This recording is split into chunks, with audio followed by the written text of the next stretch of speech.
China, you've been told, is a rising power. Soon, you've been told they'll surpass the United States as the center of a new world order.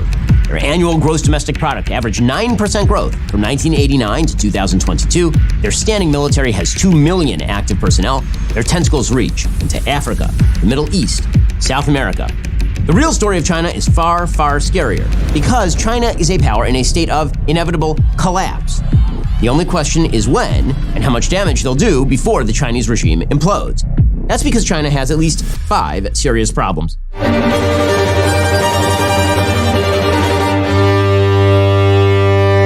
Problem number 1, demographics.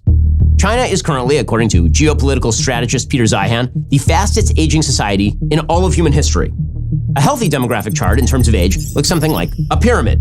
Most of the citizens will be young, a solid number will be middle-aged, and at the very top, the fewest will be elderly.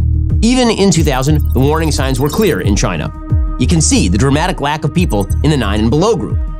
That did not change. So here's what that same chart looks like by 2020. Look how the vast bulk of the population is now over the age of 30. There is no supporting demographic base to pay all the bills. This is why, Zeihan says, China now has a, quote, completely terminal demography. China currently has a birth rate of less than 1.2 per woman. It's worse in urban areas.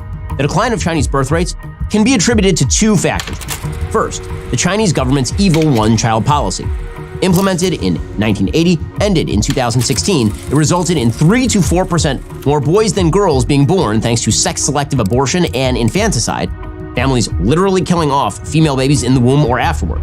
According to the Chinese government itself, the one-child policy prevented 400 million births.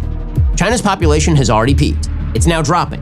The question is, as the population ages in a heavily Marxist system, who's going to pay the bills? This brings us to problem number 2, lack of innovation. If China were free, an innovative, robust economy, it might be possible to stave off disaster for at least a little while. After all, the generation of new products and services might allow China to thrive economically in the short term. That would buy time for the social system to transition away from high levels of government support and towards something more sustainable. But China has no innovation, thanks to its state-controlled mercantilist schemes. Right now, the entire Chinese economy is reliant on producing things at scale, undercutting foreign markets, and stealing technology. As the young working population declines, producing things at scale becomes a lot more difficult. Cheap labor goes away. China is trying to fill the gap right now with robotics. In 2021, China represented 52% of global worldwide industrial robot installation. There's a problem with this. If a robot can do a job more cheaply than a human, why produce in China at all, as opposed to somewhere that isn't a geopolitical hellhole run by an authoritarian communist government? Furthermore, China has to import all those robots, largely from Japan. Then there's the problem of innovation. It turns out when you nationalize all innovation, you kill it. The solution is you rob everybody else of their IP, and then you try to recreate it. Some reports suggest that Chinese IP theft cost the United States alone up to $600 billion per year. This is an unsustainable growth model. It always leaves Chinese IP well behind Western IP. They're stealing somebody else's technology and then they're trying to re-engineer it. This is particularly true when it comes to microchips, where China manufactures a lot of basic microchips, but has actually been cut off from the world's markets for sophisticated microchips. All of which brings us to the third problem, debt. If you can't pay for things through innovation or through manufacturing, you gotta get a lot of money from someplace else. Well, China's growth has been disproportionately funded by debt. The country's debt-to-GDP ratio is at least 159%. That is 60% higher than the global rate, according to the S&P Global Ratings. The nation's total stock of corporate, household, and government debt is now over 300% of GDP. It comprises 15% of all debt globally, according to the Institute of International Finance.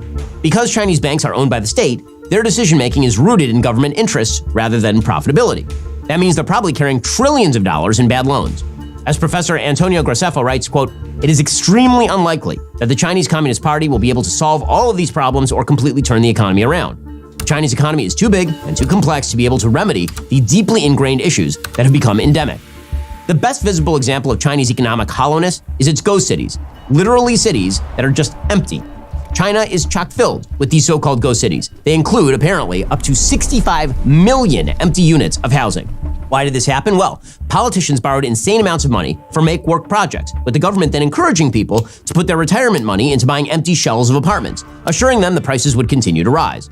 This has generated a looming real estate catastrophe because none of these apartments are livable. But Chinese citizens keep putting their money in real estate because it allows them the illusion of actual ownership of something. And in a communist country, even the illusion of ownership is better than the reality that the government runs everything and you don't own anything.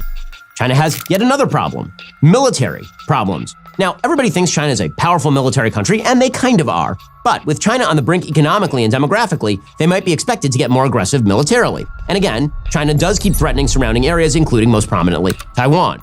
China's 2 million man army is indeed huge, but manpower isn't everything, as we saw in the Ukraine war. Like Russia, the Chinese military isn't up to snuff. China relies on older, less sophisticated chips, according to the RAND Corporation. The United States has worked to control import of chips into China, which means that their Chinese tech is just not as good as American military tech. The United States has even prevented Chinese companies from receiving software updates, spare parts, or technological input from Americans. This is because American-made products are more advanced than products made in China. Take, for example, Lockheed Martin, the world's leading and most advanced military, global security, and aerospace company.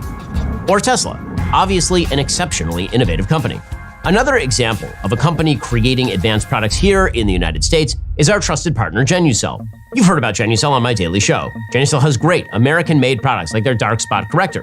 Genucel couldn't be created or manufactured in China with the same level of innovation and care. That's why we're thankful to be working with Genucel, a company using cutting-edge ingredients in products like their Ultra Retinol Moisturizer, with a retinol alternative for safe use in the sun. If you go to genucel.com/Ben right now, you can get your dark spot corrector and Ultra Retinol Moisturizer in the Genucel most popular package.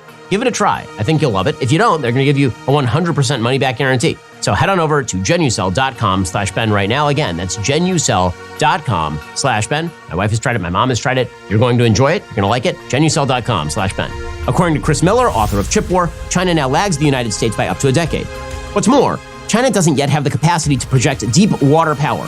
They have a lot of boats in their Navy, and their Navy is effective in coastal zones, but they have no capacity to project power beyond those zones, which means that Taiwan and the South China Sea are squarely in China's crosshairs.